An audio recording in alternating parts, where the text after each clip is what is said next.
నమస్కారం. Welcome to నవలా హృదయం. ఈరోజు కథ వసంత శిశిరం. రచించిన వారు శ్రీమతి నవీన గారు. కథలోకి వెళ్లబోయే ముందు ఛానల్ను సబ్స్క్రైబ్ చేయడం మర్చిపోవద్దు. ఇక కథలోకి వెళ్ళిపోదాం. నర్సింగ్ని తలక్రిందులుగా దూలానికి వేలాడదీయగా శంకర్ని వెంటపడి బెల్టుతో చావబాదుతాడు రుద్ర.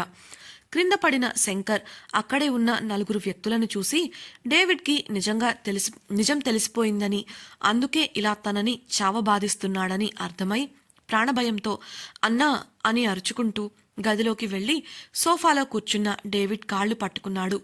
అన్నా, మన్నించవే, తెలియక చేసిన డబ్బుకు కక్కుర్తిపడి మొదటి తప్పుగా భావించి మన్నించవే అని ఏడుపు ముఖంతో బ్రతిమిలాడాడు. అప్పుడే ప్రక్కన సోఫాలో ఉన్న వసంత్ని చూసి కంగుతిన్నాడు అతడు. ఎక్కడో చూసినట్లుందే అని మనసులో అనుకుంటుండగానే గతం కళ్ల ముందు కదలగా అలీ రెస్టారెంట్లో తన వాళ్లను చితక్కొట్టింది అతనే అని గుర్తుకొచ్చింది.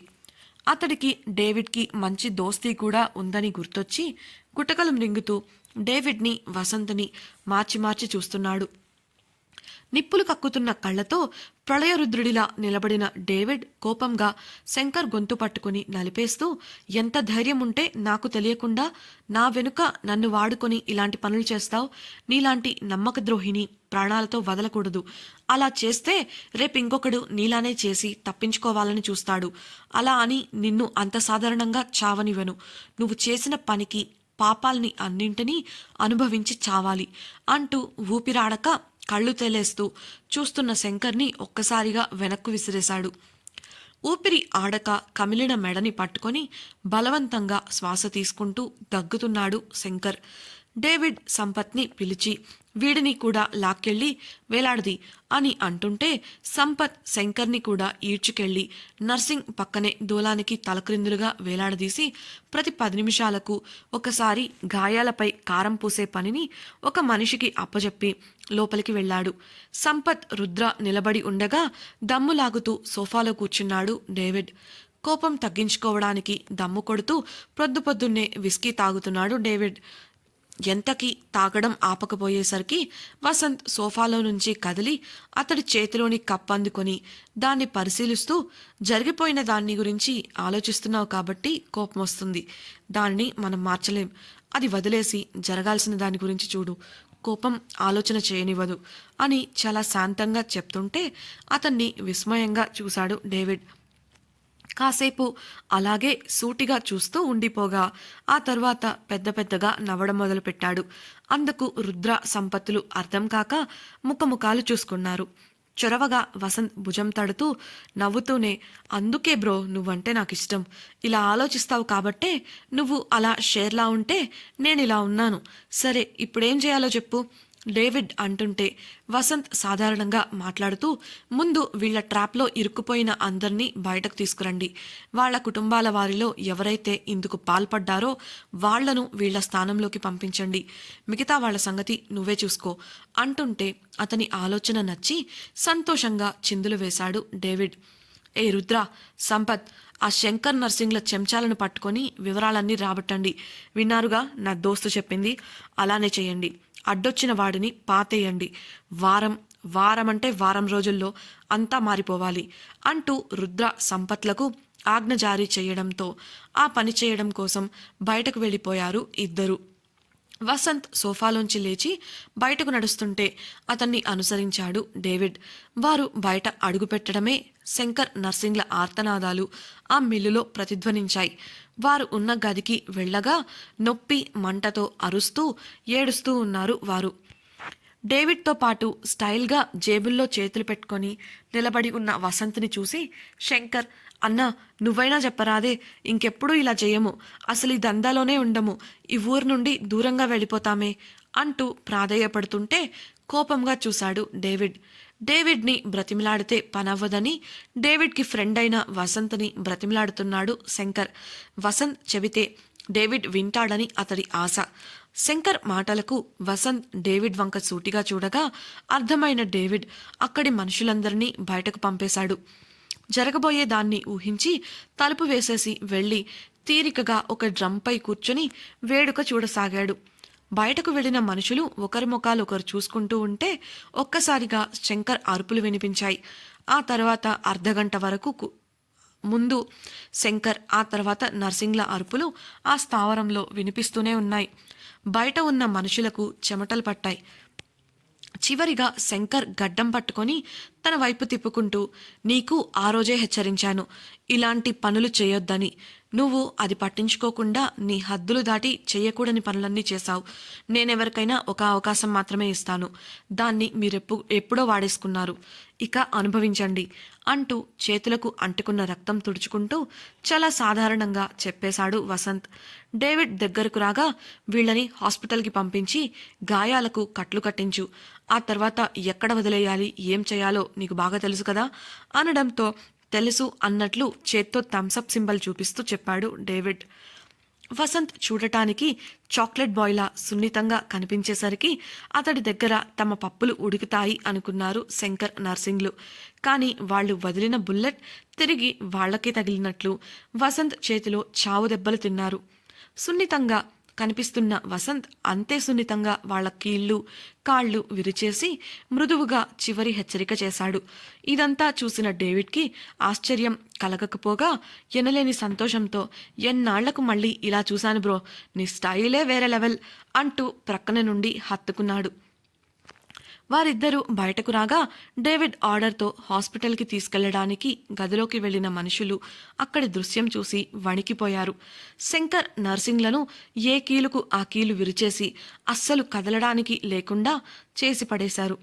తీసుకెళ్లడం కోసం వారిని లేపబోగా ముట్టుకున్న ప్రతిచోట నొప్పులు వస్తుంటే అరుస్తున్నారు ఇద్దరు. శరీరమంతా ఎటు తిప్పితే అటు తిరుగుతూ ఒక రబ్బరు బొమ్మలా మారిపోగా ఒక గోతాంపైకి చేర్చి అలానే వారిని మోసుకెళ్లిపోయారు డేవిడ్ మనుషులు. అప్పటికే మూలుగుతూ ఒకచోట పడి ఉన్న నలుగురి దగ్గరకు వెళ్లిన డేవిడ్, వీళ్లను ఏం చేద్దాం అనగానే, చంపేస్తాను నా కొడుకుల్ని అంటూ గంభీరమైన స్వరం వినిపించింది. అటువైపు చూసిన వసంత్, డేవిడ్లకు ఆవేశంగా లోపలికి వస్తూ కనిపించాడు అలీ. అతనికి కొన్ని గాయాలై కట్లు కట్టి ఉన్నాయి. అయినా కూడా వేగంగా వచ్చి అక్కడ ఉన్న వారిని కాళ్లతో పిచ్చి పిచ్చిగా కసితీరా తన్నాడు. అతడి వెనుకే వచ్చిన కిషోర్ అతడిని ఆపడానికి ప్రయత్నించి విఫలమవుతుంటే అతన్ని ఆగమని సైగ చేశాడు వసంత్. దాంతో మౌనంగా వసంత్ పక్కకు వెళ్ళి నిలబడ్డాడు కిషోర్. కొట్టి కొట్టి అలసిపోయినా కూడా అలీ కోపం తీరలేదు. అతడి భుజం క్రింద చేతి మీద అయిన గాయం నుండి రక్తం కారుతుండటంతో వసంత్ అలీని ఆపి ప్రక్కకు తీసుకెళ్లమని కిషోర్తో చెప్పగా అతడు ఇంకొకరి సాయంతో అలీని గదిలోకి లాక్కెళ్లాడు. లోపలికి వెళ్తూ కూడా, వాడిని వదలద్రా వసంత్, ఇలాంటివాడు బ్రతికుండకూడదు అంటూ అరుస్తూ వెళ్లాడు అలీ. ఆ నలుగురిని చూస్తూ డేవిడ్, మీకెంత ధైర్యం ఉంటే ఇలా ఉద్యోగాల పేరు చెప్పి అమాయకుల జీవితాలతో ఆడుకుంటారు, అది కూడా నా పేరు చెప్పి అంటూ ఇద్దరిని దవడ పగిలేలా కొట్టాడు. ఒక దెబ్బకి దిమ్మ తిరిగి మైకం కంపింది వారికి. వారిని చూసిన మిగతా ఇద్దరు భయపడి, దీంతో మాకెలాంటి సంబంధం లేదన్నా, వాళ్ళు మమ్మల్ని మీ పేరు చెప్పి బెదిరిస్తేనే చేయక తప్పలేదు అని ఒకడు అంటుంటే రెండో వాడు అవునంటూ వంతపాడాడు. వస్తున్నా, మీ దగ్గరికే వస్తున్నా అంటూ వాళ్ల దగ్గరకు వెళ్లి జుట్టు పట్టుకొని ఒకరి తలను మరొకరి తలకు మోదాడు డేవిడ్. నొప్పికి అరుస్తుంటే నోటిపై వేలు వేసి ఉష్ అని మౌనంగా ఉండమని చెప్తూ, ఎరా నిత్య పెళ్లి కొడక, నీ సంగతి తెలియకుండానే తీసుకొచ్చాననుకుంటున్నారా? మీ చిట్టా మొత్తం నా దగ్గర ఉంది. క్రికెట్ బెట్టింగులు, రేసులు, అమ్మాయిలు, సరదాలు, వాటి కోసం చేసిన అప్పులు, ఇవన్నీ తీర్చడానికి ఆడపిల్లలను అడ్డుపెట్టుకొని బెదిరించి డబ్బు సంపాదించారు అని కోపంతో కాలు ఎత్తి ఒక తన్ను తన్నాడు ఒకడిని. ఇంకొకడు అది చూసి ఏడుస్తుంటే, చిచి, ఏడవటానికి సిగ్గులేదురా నీకు? డబ్బు కోసం ఇంటి ఆడబిడ్డనే అమ్మేస్తావా? దానికి ముందు కూడా నువ్వు చేసిన వెధవ పనులన్నీ నాకు తెలుసు. మీలో ఒక్కడికి కూడా ప్రాణాలతో బ్రతికే హక్కు లేదు అని గన్ తీయబోతుంటే ఆపాడు వసంత్. ఏ ఉద్యోగాల పేర్లు చెప్పి ఆడపిల్లల జీవితాలతో ఆడుకున్నారో, యువకుల నుండి డబ్బు వసూలు చేశారో అవే ఉద్యోగాలు రేపటి నుంచి వీళ్ళు చేస్తారు. దానికి కావలసిన ఏర్పాట్లు చూడు అని చెప్పడంతో వసంత్ ఉద్దేశం అర్థమై డేవిడ్ సంతోషంగా భావించగా ఆ నలుగురు వద్దు వద్దు అంటూ బ్రతిమిలాడారు. ఉద్యోగాల పేరుతో అమాయకులను బానిసలుగా అమ్మేసినప్పుడు వద్దు అనిపించలేదు కదా. ఇప్పుడు అదే బానిసత్వం మీరు అనుభవించాలంటే మాత్రం వద్దా? మీరు మీలా మీ వాళ్ళు ప్రాణాలతో ఉండాలంటే మీకు మరో అవకాశం లేదు అని డేవిడ్ గంభీరంగా చెప్పడంతో ఎదిరించలేక ఏడుస్తూ ఉండిపోయారు వారు. విదేశాలలో మంచి ఉద్యోగాలు ఇప్పిస్తామని చెప్పి యువతి యువకులను మభ్యపెట్టి వాళ్ల నుండి ఉన్నదంతా తీసుకుని వారిని విదేశాలకు పంపిస్తారు. అప్పటికే ఆయా దేశాలలో ఉన్న మధ్యవర్తుల నుండి డబ్బులు తీసుకొని వీరిని వారికి బానిసలుగా అమ్మేస్తున్నారు. ఆ విషయం తెలిసిన వారు అక్కడికి వెళ్ళాక ఇరుక్కుపోయి తిరిగి రాలేక బానిసలుగా మారి చిత్రవద అనుభవిస్తున్నారు. అలాంటి ఒక నీచమైన పని డేవిడ్కి తెలియకుండా డేవిడ్ పేరుతో అతని అనుచరులు చేశారు. ఇప్పుడు తెలిసాక అలా వెళ్లిన యువతీ యువకులను క్షేమంగా తిరిగి తీసుకొచ్చే పనిని రుద్ర సంపత్లకు అప్పచెప్పాడు డేవిడ్. అక్కడి నుండి అలీ ఉన్న గదికి వెళ్లిన వసంత్ను చూసి చంపేశావా లేదా వాళ్ళని అని కోపంగా అసహనంగా అడిగాడు అలీ. డేవిడ్ సమాధానమిస్తూ, కూల్ బ్రో, చావు కన్నా పెద్ద శిక్ష పడిందిలే, ఇక్కడుంది వసంత్ బ్రో, దిమాగ్ కా షేర్ అని చెప్తూ వసంత్ ప్లానును అతడికి వివరించగా కాస్త శాంతించాడు అలీ. వసంత్ మాట్లాడుతూ, అలీ, నువ్వు ముందు హాస్పిటల్కి వెళ్ళు, నీ అవసరం ఇక్కడికన్నా అక్కడే ఎక్కువ ఉంది. ఈ విషయాలన్నీ డేవిడ్ చూసుకుంటాడు, నువ్వు వీటి గురించి ఆలోచించకుండా రిలాక్స్ అవ్వు అని చెప్పగా తల ఊపాడు అలీ. కిషోర్, నువ్వు తనని తీసుకెళ్ళు అనగా కిషోర్తో పాటు మౌనంగా అక్కడి నుండి వెళ్ళిపోయాడు అలీ. వసంత్ డేవిడ్తో, సరే డేవిడ్, ఇక నువ్వే చూసుకో, ఎంత త్వరగా వీలైతే అంత త్వరగా ఈ సమస్య తొలగిపోవాలి, ఇక నేను బయలుదేరతా అని డేవిడ్ని హత్తుకుని మిల్లు నుండి బయటకు వచ్చాడు. అప్పుడే సంపత్, రుద్రలు కొన్ని ఫైల్స్తో పాటు ఒక వ్యక్తిని తీసుకొని లోపలికి వస్తున్నారు. వసంత్ రుద్రని చూస్తూ ఆ ఫైల్స్ లోపల పెట్టేసి వచ్చి కార్తీ అని ఆర్డర్ వేయగా సరే అన్నట్లు బాస్ దగ్గర తలవంచినట్లుగానే తలవంచి ఆలోచిస్తూ లోపలికి వెళ్ళాడు రుద్ర. అతడు బయటికి వచ్చేసరికి స్టైల్గా కారుకు ఆనుకొని ఫోన్ చూస్తూ ఉన్న వసంత్ అతని రాకను గమనించి కారు ముందు సీట్లో కూర్చున్నాడు. దాంతో రుద్ర వెళ్ళి డ్రైవర్ సీట్లో కూర్చొని కార్ స్టార్ట్ చేశాడు. ఎక్కడికి అని రుద్ర అడగలేదు, వసంత్ చెప్పలేదు. దారి ఎటు తీసుకెళ్తుంటే అటు వెళ్తూ అరగంట ప్రయాణించాక ఫోన్ని చూస్తూనే ఎక్కడికెళ్లాలని అడగలేదు అన్నాడు వసంత్. రుద్ర నుండి ఎటువంటి సమాధానం రాలేదు. పావుగంట తర్వాత ఒక నిర్మానుష్యమైన కొండ ప్రాంతంలో కార్ ఆపాడు రుద్ర. ఇద్దరూ ఆ కొండపైకి చేరి సిటీని చూస్తూ మౌనంగా నిలబడ్డారు. కాసేపటికి వసంత్ నోరు విప్పి, నైస్ వ్యూ, నీ టేస్ట్ చాలా బాగుంది అన్నాడు సాధారణంగా. అందుకు రుద్ర నవ్వుతూ, కానీ నీ టేస్ట్ అస్సలు బాలేదు అనడంతో చిన్న నవ్వు నవ్వి, అలాగా, ఎందుకు అడిగాడు వసంత్. ఎందుకో తెలీదా, నీకు డేవిడ్కి సంబంధం ఏంటి అసహనంగా అడిగాడు రుద్ర. దానికి వసంత్ నవ్వుతూ, డేవిడ్ దగ్గర పనికి చేరావు కదా, ముందు ముందు నీకే తెలుస్తుందిలే అని అంటుంటే కోపంగా వసంత్ కాలర్ పట్టుకొని, వీటన్నింటికీ దూరంగా ఉండు వసంత్, లేదంటే అని అంటుంటే వసంత్ అతడి కళ్ళల్లోకి సూటిగా చూస్తూ, లేదంటే ఏం చేస్తావు మిస్టర్ రుద్ర కళ్ళెకరేసి అడుగుతుంటే ఏం మాట్లాడలేక ఆవేశంగా కళ్ళతో అటూ ఇటూ చూసి చిరాగ్గా నేలను తన్నాడు రుద్ర.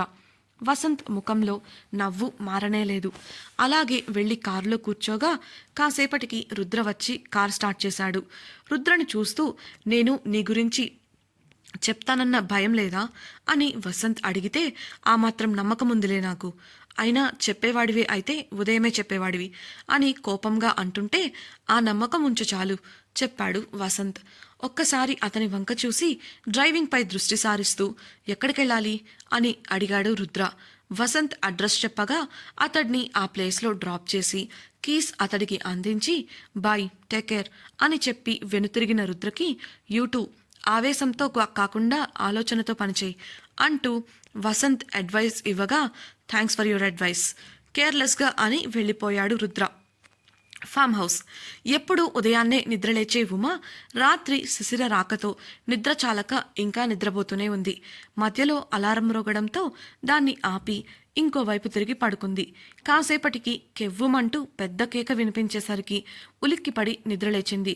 హాల్ నుండి కేకలు వినిపిస్తుంటే లేచి తలుపు తీసిన ఆమెకు ఎదురుగా ఒకరిని ఒకరు కరుచుకుపోయి వణికిపోతూ కనిపించారు మధు, వీణలు. ఇంత పొద్దున్నే వీళ్ళకేమైంది మనసులో అనుకుంటూ వాళ్ళ దగ్గరకు వెళ్తుంటే వద్దు రావద్దు అని అరుస్తూ ఏడుస్తున్నారు వారు.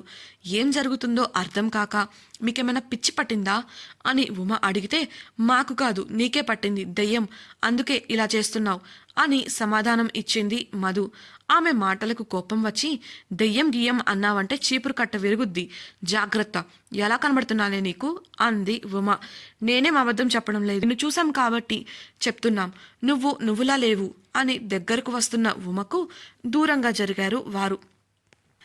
అయోమయంగా తనను తాను కాళ్ళు చేతులు ముఖం తాకి చూసుకొని నేను నాలానే ఉన్నాను కదా, రాత్రి ఏదైనా పిచ్చి వేషాలు వేసి తాగింది దిగలేదా ఏంటి అని ఉమ కోపంగా అంటుంటే మేము త్రాగలేదు, నువ్వే తినేసావు, ఇప్పుడేమో నువ్వు నీలా కాకుండా కొత్తగా ప్రవర్తిస్తున్నావు, నీకు దయ్యం పట్టింది అని మధు అంటుంటే విసిగిపోయి అదిగో మళ్ళీ అదే మాట, ఇంకోసారి నన్ను దెయ్యం అన్నావంటే నేనేం చేస్తానో నాకే తెలీదు అని హెచ్చరించింది ఉమ.